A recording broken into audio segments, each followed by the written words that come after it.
Hello दोस्तों, क्या हाल है। तारीख आज 31 दिसंबर, इस साल का आखिरी दिन संडे रविवार हो गया, हिंदी तिथि चतुर्थी। और आइए बात करते हैं आज के मुख्य समाचार में देश भर की तमाम बड़ी खबरों पर नजर डालते हैं। देखिए, एक तो आज पीएम मोदी मन की बात का 108वां एपिसोड संबोधित करेंगे और ये इस साल का अंतिम एपिसोड भी होगा। फिट इंडिया टॉपिक पर चर्चा होगी। हेल्थ स्टार्टअप से जुड़े युवा अपने अनुभव भी शेयर करेंगे प्रधानमंत्री के साथ। रविवार 31 दिसंबर को आज ये एपिसोड का प्रसारण सुबह 11 बजे होगा। चलिए अगली खबर है। देखिए, सरकारी बैंकों के प्रमुखों से मिली हमारे देश की वित्त मंत्री निर्मला सीतारमण। साइबर सुरक्षा से संबंधित चिंताओं समेत कई अहम मुद्दों पर चर्चा की और नए साल 2024-25 के बजट से संबंधित समीक्षा बैठक भी की। और खबर है, ऑस्ट्रेलिया के साथ व्यापारिक समझौते से रोजगार परक सेक्टर को मिला लाभ। वाणिज्य और उद्योग मंत्रालय ने जारी किए आंकड़े। बड़ी खबर है, कारोबारी मेलों से निर्यात बढ़ाने और मैन्युफैक्चरिंग हब बनने में अब मिलेगी मदद। ग्रेटर नोएडा में आयोजित हो रहा है एक्सपो मार्ट और ये एक्सपो मार्ट का आयोजन 8 से 10 जनवरी 2024 के बीच होगा। इसमें कृषि व प्रोसेस्ड खाद्य आइटम के निर्यात को बढ़ावा देने के लिए इंडस फूड मेले का आयोजन भी होगा, जिसमें दुनिया भर के 120 देशों के प्रदर्शनकारी अपने उत्पादों की प्रदर्शनी लगाएंगे। ये भारत का अब तक का खुद का सबसे बड़ा वैश्विक मेला होगा, जिसमें ऑटोमोबाइल सेक्टर से भी अलग अलग दुनिया भर की कंपनियां अपनी प्रदर्शनी लगाएगी। और वैसे आपको बता दूं, नोएडा ग्रेटर नोएडा में धारा 144 लागू हो चुकी है। नए साल की जश्न की आड़ में नहीं कर सकेंगे हुड़दंग। और भी कई राज्य सरकारों की तरफ से नए साल को लेकर कुछ नई गाइडलाइंस जारी की गई है, मैं आपको आगे बताऊंगा। फिलहाल देखिए आप अगली खबर। आत्मनिर्भरता की ओर बढ़ता हमारा भारत। विश्व की दिग्गज कंपनियां देश में निवेश के लिए प्रतिबद्ध हो रही है। मेक इन इंडिया को बढ़ावा देने के लिए इलेक्ट्रॉनिक, मोबाइल, दवा, रक्षा, खिलौना समेत कई सारे क्षेत्र की अलग अलग दुनिया भर की कंपनियां अब भारत में अपने प्लांट लगाने जा रही हैं। देखिए, इस साल 2023 का एफपीआई आंकड़ा भी सामने आ रहा है। एफपीआई का मतलब होता है दोस्तों फॉरेन पोर्टफोलियो इन्वेस्टमेंट। देखिए, 2023 में 1,71,000 करोड़ रुपए का भारी निवेश किया दुनिया भर के दूसरे देशों ने भारतीय बाजार में, इंडियन स्टॉक मार्केट में। और ये आंकड़े बताते हैं कि भारत के विकास की रफ्तार पर दुनिया के दूसरे देश भी कितना भरोसा करते हैं, राइट। वैसे हमारे भारतीयों के लिए भी शेयर बाजार में लोगों के निवेश करने के लिए सरकार ने एक नई सुविधा शुरू कर दी है। अब कंपनियों के शेयर खरीदने के लिए आप यूपीआई के जरिए भुगतान कर पाएंगे। नए साल 2024 में एनपीसीआई देने जा रहा है ये बड़ा तोहफा। जी हाँ दोस्तों, national payments corporation of India यानी एनपीसीआई का कहना है कि clearing corporation, stock exchange, depository, stock broker, bank और यूपीआई ऐप सर्विस प्रोवाइडर कंपनियों के साथ मिलकर इक्विटी केस सेगमेंट के लिए बीटा वर्जन में पेमेंट सर्विस पेश करने जा रहे हैं। और केंद्र सरकार की तरफ से ऑफिशियली घोषणा कर दी गई है। एनपीसीआई 1 जनवरी को सेकेंडरी मार्केट के लिए यूपीआई लॉन्च करेगा। अब यूपीआई पेमेंट करके आप स्टॉक्स खरीद पाएंगे, कंपनियों के अंदर निवेश कर पाएंगे। मतलब यूपीआई मतलब तो आप समझ गए, डायरेक्टली फोन पे, गूगल पे, भीम, पेटीएम, इनके जरिए आप डायरेक्टली कंपनियों के स्टॉक में निवेश कर पाएंगे। कितनी आसान हो जाएगी प्रोसेस, राइट। वैसे अभी आईपीओ के लिए ये सुविधा अवेलेबल है, लेकिन नए साल से सरकार सेकेंडरी मार्केट यानी कि शेयर बाजार में भी ये सर्विस शुरू करने जा रही है। इसके रिगार्डिंग और भी ज्यादा डिटेल अगर आप जानना चाहते हैं तो मैंने कल डीएलएस न्यूज पर एक डिटेल वीडियो बताया था। गूगल पे, फोन पे समेत सभी यूपीआई पर खुशखबरी है। 2024 से बड़ा फायदा मिलेगा। इस वीडियो को देख लीजिएगा आप, ठीक है। चलिए दोस्तों, अगली बड़ी खबर देखिए। बैंकिंग न्यूज से शानदार खबर आ रही है। एसबीआई के बाद अभी इन 2 बैंकों ने बढ़ाए एफडी के रेट्स। नए साल में आपको 1.25% तक ज्यादा ब्याज मिलेगा। अभी 1-2 दिन पहले तो एसबीआई ने एफडी में ब्याज दरों में बढ़ोतरी की थी, मैंने आपको बताया था। अब इसके बाद देखिए आप, एक तो बैंक ऑफ बड़ौदा ने नए साल का ग्राहकों को गिफ्ट दिया। एफडी पर आपको ज्यादा ब्याज मिलेगा। बैंक ऑफ बड़ौदा की तरफ से अलग अलग एफडी की ब्याज दरों में लगभग 1.25% तक की बढ़ोतरी की गई है। अब दिनों दिन आपको पता होगा महंगाई बढ़ रही है, बैंक भी अपने लोन की ब्याज दरें बढ़ा रहे हैं, तो इसीलिए ग्राहकों के लिए एफडी की ब्याज दरें बढ़ाना भी बैंकों की अब समय के साथ साथ मजबूरी बन जाती है। देखिए आप, बैंक ऑफ बड़ौदा की तरफ से नई एफडी रेट्स जो जारी की अलग अलग टाइम पीरियड के अकॉर्डिंग कितनी है, ये स्क्रीन पर डिटेल्स आप देख सकते हैं। और भी ज्यादा दिनों की एफडी के लिए 1 साल, 3 साल और वरिष्ठ नागरिकों के लिए कितना ब्याज दे रहा है एसबीआई, सॉरी ये बैंक ऑफ बड़ौदा। अब इस बढ़ोतरी के बाद ये भी डिटेल आप देख सकते हैं स्क्रीन पर, ठीक है। और इससे पहले हाल ही में यूनियन बैंक की तरफ से भी अभी 2 दिन पहले 27 तारीख से एफडी के रेटों में बढ़ोतरी की थी, जिसकी डिटेल भी आप देख सकते हैं। तो एसबीआई के बारे में तो मैंने आपको बता दिया, यूनियन बैंक और बैंक ऑफ बड़ौदा, ये टोटल 3 बैंकों ने नए साल पर ग्राहकों को अच्छा तोहफा दिया है, ठीक है। और टेक्नोलॉजी से जुड़ी अगली बड़ी खबर देखिए दोस्तों। टच स्क्रीन और आर्टिफिशियल इंटेलिजेंस फीचर से लेस स्मार्ट फ्रीज ला रही सैमसंग कंपनी। अच्छा, इस फ्रिज की खासियत ये होगी कि आपका फ्रिज में रखा खाना अगर खराब हो गया तो फ्रिज आपको खुद बता देगा, आपको नोटिफिकेशन मिल जाएगा। इसके अलावा आपकी पसंद की डिश कौन सी है, आज आपको क्या बनाना चाहिए, ये चीजें भी सजेस्ट करेगा ये फ्रिज। सैमसंग कंपनी का कहना है कि कंज्यूमर इलेक्ट्रॉनिक्स शो 2024 में इस फ्रिज को पेश किया जाएगा सैमसंग की तरफ से, जिसमें आपको 32 इंच की एलईडी डिस्प्ले भी मिलेगी, जिससे आप फ्रिज को स्मार्टली तरीके से कंट्रोल कर पाएंगे। और टेक्नोलॉजी से जुड़ी एक और अच्छी खबर है, आईफोन यूजर्स भी इस्तेमाल कर सकेंगे को पायलट मोबाइल ऐप को। माइक्रोसॉफ्ट का ये आर्टिफिशियल इंटेलिजेंस आधारित ऐप है जो iOS यूजर्स के लिए भी लॉन्च हो चुका है, पहले एंड्रॉइड के लिए लॉन्च किया था। इस ऐप के जरिए आप चैट जीपीटी 4 के मॉडल का फ्री एक्सेस भी ले सकते हैं। ये माइक्रोसॉफ्ट का एआई ऐप है, ओके। और अगली बड़ी खबर देखिए दोस्तों, पहलवान खिलाड़ियों की अभी भी सरकार सुन नहीं रही है। देखिए, विनेश फोगाट ने खेल रत्न अर्जुन अवार्ड वापस लौटाए। पीएमओ के बाहर कर्तव्य पथ पर इन्होंने अपने अवार्ड छोड़ दिए। बजरंग पुनिया बोले कि महिला पहलवानों का सबसे बुरा दौर चल रहा है। विनेश फोगाट को प्रधानमंत्री नरेंद्र मोदी के ऑफिस के बाहर ही पुलिस ने रोक लिया था। अंदर जाने की अनुमति न मिलने के बाद उन्हें उन्हें अवार्ड जमीन पर ही रखने पड़े और वहीं छोड़कर ही आ गए। अभी 3 दिन पहले आपको पता होगा विनेश फोगाट ने पीएम मोदी के नाम 2 पेज की चिट्ठी भी लिखी थी, जिसमें महिला पहलवानों को इंसाफ न मिलने की बात कही गई थी। वो चिट्ठी भी मैंने आपको बताई थी जो पीएम नरेंद्र मोदी को लेटर लिखा गया। उसके बावजूद भी देखिए खिलाड़ियों की सुनने वाला कोई नहीं है। दोस्तों आपको भी पता होगा काफी महीने हो चुके हैं इस ब्रिजभूषण वाले मसले को लेकर, तो खिलाड़ियों को सरकार को सपोर्ट करना चाहिए और इस मामले पर मदद करनी चाहिए, राइट। बहरहाल अभी हमारे देश के प्रधानमंत्री नरेंद्र मोदी तो कल अयोध्या दौरे पर गए थे। वहां उन्होंने एयरपोर्ट का भी उद्घाटन किया और एक दलित व्यक्ति धनीराम के घर चाय भी पी, स्केच पर ऑटोग्राफ भी दिया। ये वो दलित का घर है जिनको उज्ज्वला योजना के 10 करोड़वां लाभार्थी के तौर पर गैस सिलेंडर दिया गया। तो पीएम मोदी खुद इनके घर चाय पीने पहुंचे। पीएम ने कहा कि चाय बहुत अच्छी बनाई है और मैं खुद चाय वाला हूं तो समझ सकता हूं चाय की क्वालिटी कैसी है। मीरा मांझी ये महिला का नाम है जिनके घर पीएम मोदी चाय पीने पहुंचे। उनके परिजनों, उनके बच्चों से भी मुलाकात की, दुलारा पुकारा उनके बच्चों को भी। पीएम मोदी के अयोध्या दौरे के दौरान एक अच्छी बात देखी गई, हिंदू मुस्लिम एकता की अनोखी झलक नजर आई, क्योंकि प्रधानमंत्री का स्वागत करने के लिए अयोध्या में पहुंचे बाबरी के पक्षकार रहे इकबाल अंसारी भी। उन्होंने खुद प्रधानमंत्री पर फूल बरसाए। यहाँ तक कि अयोध्या में मुस्लिम महिलाओं ने भी खुशियां जताते हुए कहा कि न दूरी है न खाई है, मोदी हमारा भाई है। मुस्लिम महिलाओं को जोड़ने के लिए बीजेपी शुरू करेगी शुक्रिया मोदी भाईजान अभियान भी। विदेशों तक राम मंदिर की धमक सुनाई दे रही है। मॉरिशस के सांसद बोले कि मोदी है तो मुमकिन है। अच्छा, पीएम मोदी ने देशवासियों से अयोध्या में एक बड़ी अपील की और कहा कि आप 22 जनवरी को अपने घरों में श्री राम ज्योति जलाएं, दीपक जलाएं और 23 तारीख के बाद ही अयोध्या आएं। लेकिन 22 जनवरी की रात को दिवाली की तरह हम सभी को घरों में राम ज्योति जलानी है। पूरा हिंदुस्तान उस शाम जगमग हो जाना चाहिए। ये पीएम मोदी ने देशवासियों से अपील की और उन्होंने कहा कि मैं भारत के 140 करोड़ देशवासियों से हाथ जोड़कर प्रार्थना कर रहा हूँ कि 22 तारीख के दिन जब भगवान राम विराजमान हो तब दिवाली मनाएं। और आगे वो बोलते हैं कि 22 जनवरी को सभी का अयोध्या आना संभव नहीं है। यहाँ का पूरा कार्यक्रम हो जाए, उसके बाद अपने पूरे परिवार के साथ अयोध्या जरूर आए, लेकिन 22 तारीख को देशवासी अयोध्या न आए ताकि प्रभु श्री राम को तकलीफ ना हो, क्योंकि सुरक्षा व्यवस्थाओं को मैनेज करना मुश्किल हो जाएगा इतने करोड़ों भारतीय अगर वहाँ आएंगे तो। पीएम ने कहा कि जब हमने 550 साल ही इंतजार किया तो कुछ दिन और करें इंतजार, और इसलिए प्रधानमंत्री ने कहा कि 22 तारीख को सिर्फ वही लोग अयोध्या आए जिन्हें निमंत्रण मिला है। पीएम मोदी ने अयोध्या में रेलवे स्टेशन और एयरपोर्ट का तो उद्घाटन किया। वो बोले कि आज यहाँ प्रगति का उत्साह है, कुछ दिन बाद परंपरा का उत्साह होगा। साथ ही अपने अयोध्या दौरे के दौरान उत्तर प्रदेश को 15,700 करोड़ की अलग अलग परियोजनाओं की सौगात भी दी। नए एयरपोर्ट और नए रेलवे स्टेशन के साथ 6 नई वंदे भारत ट्रेनों की सौगात भी दी और 6 वंदे भारत ट्रेनों के साथ 2 अमृत भारत ट्रेनों को भी हरी झंडी दिखाई पीएम मोदी ने। ये ट्रेनें कहां से कहां तक चलेगी, जिनके रूट की डिटेल भी आप देख सकते हैं। इन ट्रेनों की शुरुआत होने से कई राज्यों के लाखों लोगों को, रेल यात्रियों को सुविधा का फायदा मिलेगा। और वहीं देखिए अयोध्या में कुछ और नए प्लान। अयोध्या की पहली फ्लाइट जब अयोध्या एयरपोर्ट से रवाना हुई तो उसमें हनुमान चालीसा का पाठ किया गया। पायलट ने जय श्री राम बोलकर पैसेंजर्स का स्वागत भी किया। यात्री बोले कि ये पहला सफर हमें जिंदगी भर याद रहेगा। चलिए अगली बड़ी खबर देखिए। 8 प्रदेशों के 600 चिकित्सक राम भक्तों को देंगे सेवा। इंडियन मेडिकल एसोसिएशन डॉक्टरों से साध रही संपर्क। 22 जनवरी को राम मंदिर के दिन हजारों डॉक्टर आपकी सेवा में वहां लगे होंगे। अच्छा, राम मंदिर में देखिए दोस्तों 600 किलो की अनोखी घंटी भी लगाई जाएगी। इतना बड़ा घंटा लगाया जाएगा जिसे बजाने पर ओम की आवाज आएगी। 400 कारीगरों ने मिलकर इस घंटे को तैयार किया। और वहीं खबर है कि अयोध्या राम मंदिर में छत्तीसगढ़ के चावल का भी भोग लगेगा। रायपुर से 11 ट्रकों को मुख्यमंत्री ने भगवा ध्वज दिखाकर रवाना किया, है ना। तो दोस्तों कुछ यूं सिलसिला चल रहा है अयोध्या में राम मंदिर की तैयारियों का। और चलिए अगली बड़ी खबर देखिए आप। रूसी राष्ट्रपति व्लादिमीर पुतिन ने पीएम मोदी को नए साल की शुभकामनाएं देते हुए कहा कि दोनों देशों के रिश्ते लगातार मजबूत हो रहे हैं। और रूस के राष्ट्रपति व्लादिमीर पुतिन ने पीएम मोदी को रूस आने का न्योता भी दिया। वो बोले कि हमें अपने मित्र प्रधानमंत्री मोदी को रूस में देखकर खुशी होगी। चलिए अगली बड़ी खबर देखिए। कनाडा में रह रहे भारतीयों के लिए नए साल से पहले बड़ी खुशखबरी मिली है दोस्तों। इन 2 जगहों पर काउंसलेट खोलेगा भारत। इसको लेकर सेंट्रल गवर्नमेंट ऑफ इंडिया की तरफ से ऑफिशियली प्रेस नोट भी जारी किया गया, आप देख सकते हैं। हाल ही में कनाडा में कुछ खालिस्तानियों के मामले सामने आए थे, उसके बाद अब केंद्र सरकार की तरफ से ये फैसला लिया गया और भारत ने कनाडा में 2 नए वाणिज्य दूतावास, इंडियन एम्बेसी खोलने का ऐलान कर दिया नए साल के मौके पर। ये दूतावास कहां खोले जाएंगे, कनाडा की 2 लोकेशंस भी आप देख सकते हैं। तो इससे जो हमारे भारतीय बाहर रहते कनाडा में उन्हें बड़ा फायदा मिलेगा। अच्छा, दुनिया की पॉपुलेशन भी बढ़ी है दोस्तों। देखिए आंकड़ा आ रहा कि दुनिया की आबादी पिछले 1 साल में 7.5 करोड़ बढ़ी। दावा किया जा रहा है कि 1 जनवरी 2024 को 8 अरब के पार हो जाएगी दुनिया भर में लोगों की संख्या।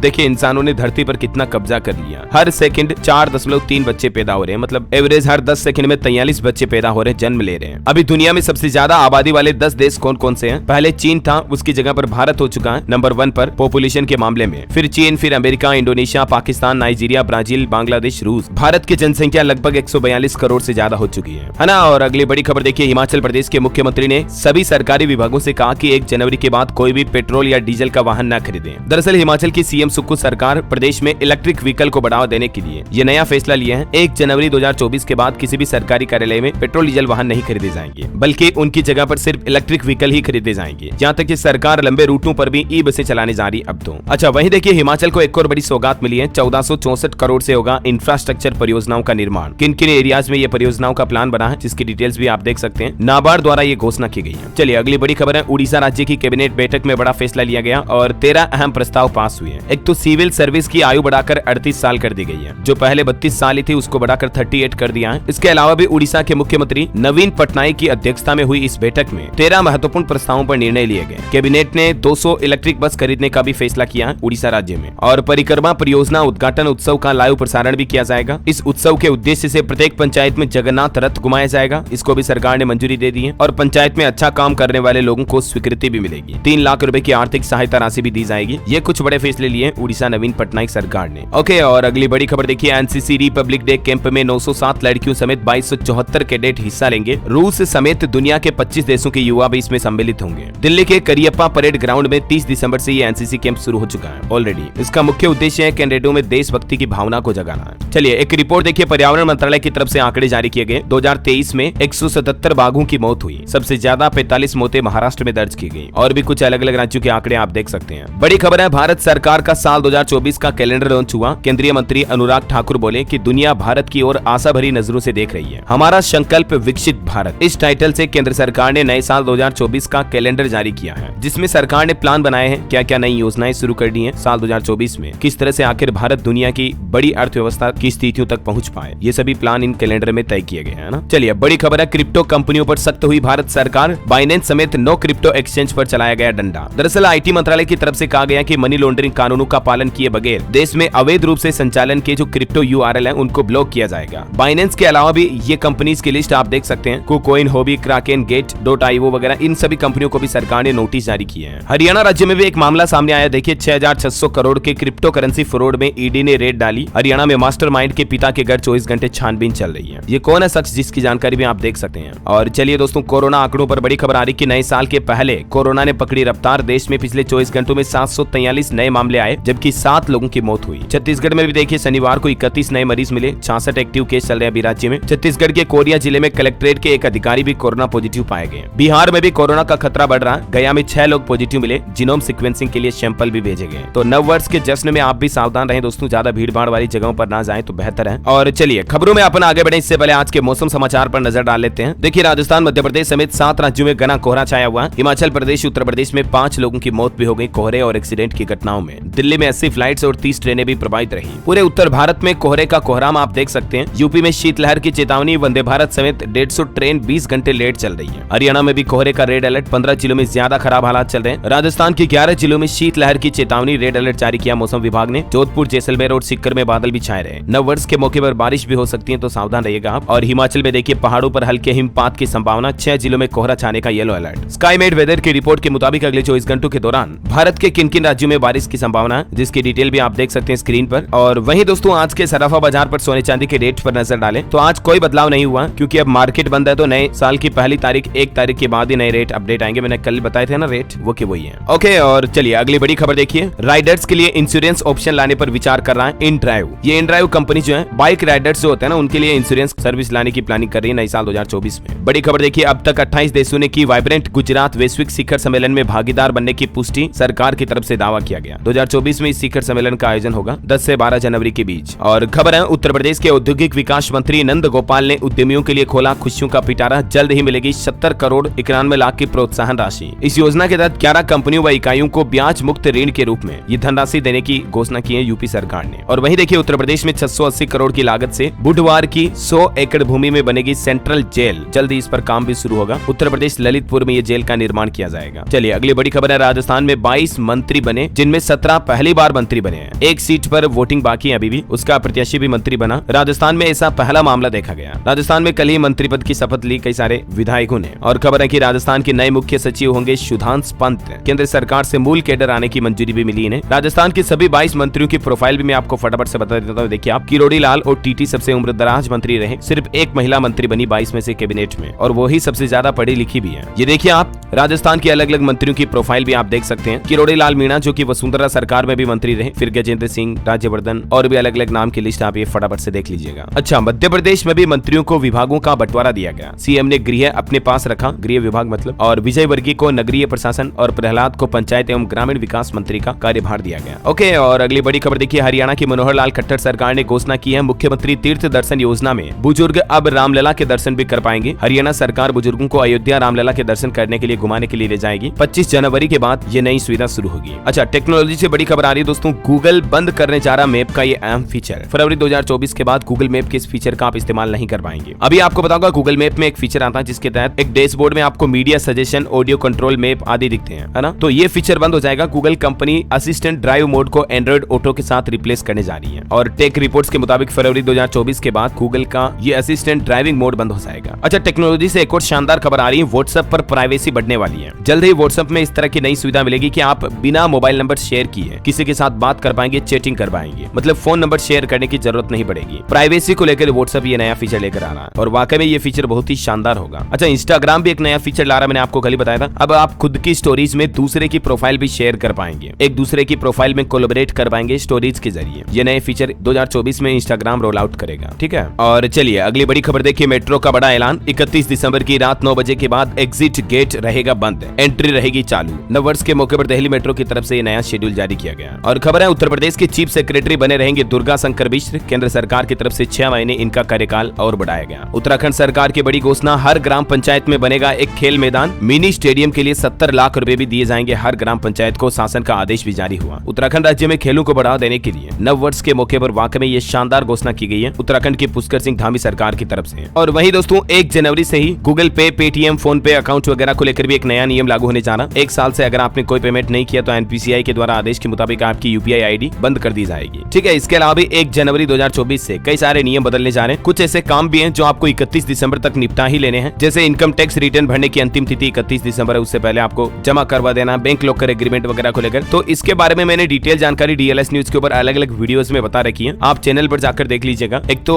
1 जनवरी से कौन कौन से 10 बड़े महत्वपूर्ण नए नियम बदलाव लागू होने जा रहे हैं, ठीक है। ये नए नियम का वीडियो भी आप देखिएगा, 2.4 मिलियन व्यूज है इस पर, देख लीजिएगा। आप समझ सकते हैं कि इस वीडियो में कितनी काम की चीजें मैंने बताई होगी। बैंक खाता वालों के लिए भी नए साल 2024 से क्या क्या नए नियम लागू होने जा रहे हैं, इसका भी अलग से वीडियो डाल दिया, देख लीजिए। आप एक बार चैनल पर जाकर विजिट करना, ये बड़ी खबरें खत्म होने के बाद, ठीक है। बहुत सारे काम के वीडियोस आपको मिलेंगे और उन सभी वीडियोस को देखना आप, क्योंकि जब भी नया साल शुरू होता है तो सरकारों की तरफ से बड़े फैसले लिए जाते हैं और मैं आपको हर एक न्यूज अपडेट, काम की खबर, सरकार का महत्वपूर्ण फैसला, जो भी नई योजना होती है, बड़ी घोषणा होती है, तुरंत डीएलएस न्यूज के ऊपर बता ही देता हूँ, पता ना आपको। तो नए साल में भी आप इन सब चीजों से अपडेट रह सको, इसके लिए आप मेरे साथ जुड़े रहिएगा। चैनल को भी सब्सक्राइब करके बेल आइकन दबाए रखिएगा। और बाकी तो मैं लाइक करने की आज नहीं बोलूंगा आपको, बार बार आप कहते हो यार डीएलएस भाई लाइक की बोलते, लाइक को नहीं बोलूंगा मैं, आपकी इच्छा, आपका दिल कर रहा तो कर दो, बाकी कोई दिक्कत नहीं। चलिए आगे बढ़ते हैं अपन खबरों में। खबर देखिए, श्रीलंका में भारतीय मूल के तमिलों के 200 साल पूरे हो गए। जेपी नड्डा ने जारी किया इस मौके पर डाक टिकट भी। और वहीं देखिए 2 दिन के दौरे पर पश्चिम बंगाल कोलकाता पहुंचे आरएसएस प्रमुख मोहन भागवत। एआईएफएफ के अध्यक्ष से भी मुलाकात की। बड़ी खबर है, रेलवे को दिव्यांग जनों के लिए सुविधाजनक बनाने की तैयारी में है। सरकार की तरफ से नई ड्राफ्ट गाइडलाइंस भी जारी की गई, जिसमें दिव्यांग जन सशक्तिकरण विभाग की तरफ से जनता से भी सुझाव मांगे हैं कि आखिर दिव्यांगों को रेल यात्रा के दौरान और किस तरह से सुविधाएं दे सके। इसके लिए आप भी सरकार को सुझाव दे सकते हैं 29 जनवरी तक। ओके, और अगला बड़ा अपडेट देखिए आप, जम्मू कश्मीर श्राइन बोर्ड का बड़ा फैसला। नए साल से वैष्णो देवी भक्तों के RFID कार्ड पर लगेगा स्टिकर। दरअसल 31 दिसंबर को काफी भक्तों की भीड़ उमड़ती है और इसलिए बारकोड लगाया जाएगा अब आपके RFID कार्ड पर, ताकि पता चले कि ये कार्ड कहीं पुराना तो नहीं है, ऐसा है ना। और अगली बड़ी खबर देखिए दोस्तों, गुजरात की सेमीकंडक्टर पॉलिसी में जापानी, दक्षिण कोरियाई कंपनियों ने भी दिलचस्पी दिखाई। 2 लाख से ज्यादा रोजगार के मौके मिलेंगे। गुजरात में सेमीकंडक्टर प्लांट लगाने जा रही अलग अलग कंपनियां। खबर है, इंडोनेशिया के इरियन जया में भूकंप आया। रिएक्टर स्केल पर तीव्रता 6.2 रही। देर रात ये भूकंप के झटके महसूस हुए। और वहीं देखिए मार्केट से कुछ बड़े अपडेट। एथर 450 एपेक्स 6 जनवरी को लॉन्च होगा। ये एक इलेक्ट्रिक स्कूटर है जिसका ओला S1 से कंपटीशन होगा। और वहीं खबर देखिए, मुकेश अंबानी की नेटवर्थ इस साल 2023 में 76.83 हजार करोड़ बढ़ी। गौतम अडानी की संपत्ति में 3 लाख करोड़ की गिरावट आई। अडानी हिंडनबर्ग की रिपोर्ट जो आई थी ना, उसके बाद एलोन मस्क की नेटवर्थ 19 लाख करोड़ के पार निकली। अच्छा, खबर देखिए, राजस्थान जयपुर में फिर से शुरू हुई हेलीकॉप्टर राइड सेवा। 5 मिनट के लिए 5000 रुपए देने होंगे आप। हेलीकॉप्टर के जरिए आमेर, दुर्ग, नाहरगढ़, जयगढ़, हवा महल वगैरह देख पाएंगे। हरियाणा पहुंची 2 नई वंदे भारत ट्रेन। अंबाला कैंट में इनका स्वागत किया गया, जिनको पीएम मोदी ने अयोध्या से हरी झंडी दिखाई थी ना, वही ट्रेनें हैं ये। दोनों 3-3 मिनट रुकी। दिल्ली तक सिर्फ 2 घंटे लगेंगे अब हरियाणा से दिल्ली जाने में। वैसे हरियाणा में डॉक्टरों की हड़ताल भी 2 दिन टल चुकी है। नागरिक अस्पतालों में वापस मरीज देखेंगे। 1 तारीख को हरियाणा के गृह मंत्री अनिल विज के साथ डॉक्टरों की बैठक होगी और उसके बाद वापस आगे फैसला लिया जाएगा। चलिए बड़ी खबर है उत्तर प्रदेश से। 1 जनवरी को नहीं होंगे बाबा विश्वनाथ के स्पर्श दर्शन। VIP और दिव्यांग ई-रिक्शा से पहुंचेंगे मंदिर। नए साल के मौके पर ये नई व्यवस्था की जा रही है, ठीक है। और उत्तर प्रदेश गौतम बुद्ध नगर में भी देखिए आप 31 दिसंबर से 1 जनवरी तक धारा 144 लागू कर दी गई है। पुलिस ने देर शाम ड्रिंक एंड ड्राइव अभियान भी चलाया। खबर है, नए साल में हट जाएगी ODOP के तहत खोली गई दुकानें। उत्तर प्रदेश में सरकार का यह बड़ा फैसला है। जिला प्रशासन ने दुकानदारों को नोटिस भी जारी किया। यूपी हरदोई जिले में सिटी मजिस्ट्रेट बोले कि अतिरिक्त मजिस्ट्रेट के बनाए जाएंगे चैम्बर भी। और हरदोई से शुरू हुआ ये अभियान धीरे धीरे पूरे उत्तर प्रदेश में लागू होगा यह नया नियम। ठीक है।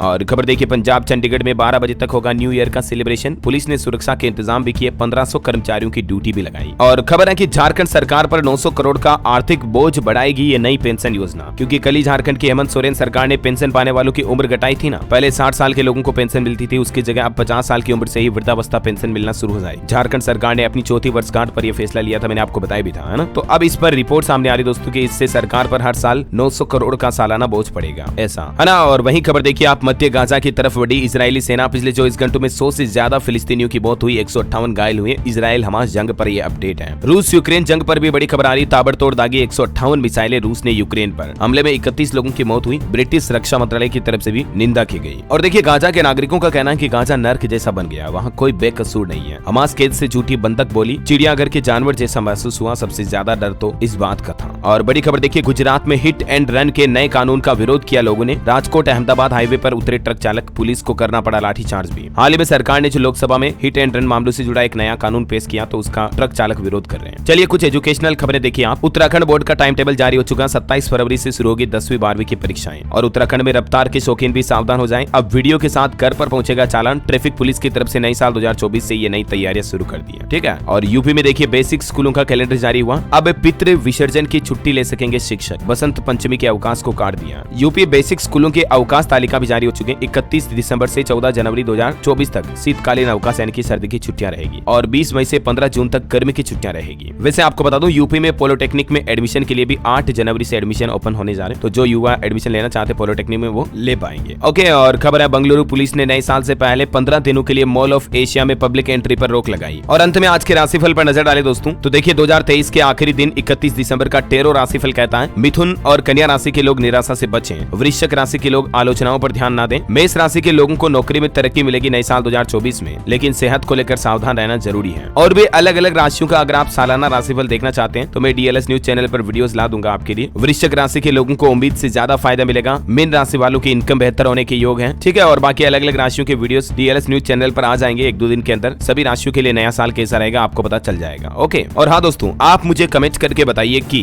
हमारे सौरमंडल का सबसे बड़ा ग्रह कौन सा है। ऑप्शन नहीं देने वाला हूँ, आपको कमेंट करके लिखना है उसका नाम। सही जवाब देने वाले लोगों को रैंडमली सेलेक्ट होने पर डीएलएस न्यूज टीम के सरप्राइज गिफ्ट कॉन्टेस्ट में हिस्सा लेने का मौका मिलेगा। और बाकी नए साल की आप सभी को ढेर सारी शुभकामनाएं। कल और बात करेंगे नववर्ष के रिजोल्यूशन वगैरह पर, और नए साल से जुड़ी काफी नई जानकारियां बताऊंगा मैं आपको कल। फिलहाल के लिए इस वीडियो में इतना ही। इस वीडियो को लाइक कीजिए, शेयर कीजिए। अगर आपको अच्छा लगा तो आपके दोस्तों के साथ फेसबुक और व्हाट्सएप पर भी शेयर करना। और डीएलएस न्यूज चैनल को सब्सक्राइब करके बेल आइकन दबाना बिल्कुल भी मत भूलना। जय हिंद, जय भारत, वंदे मातरम।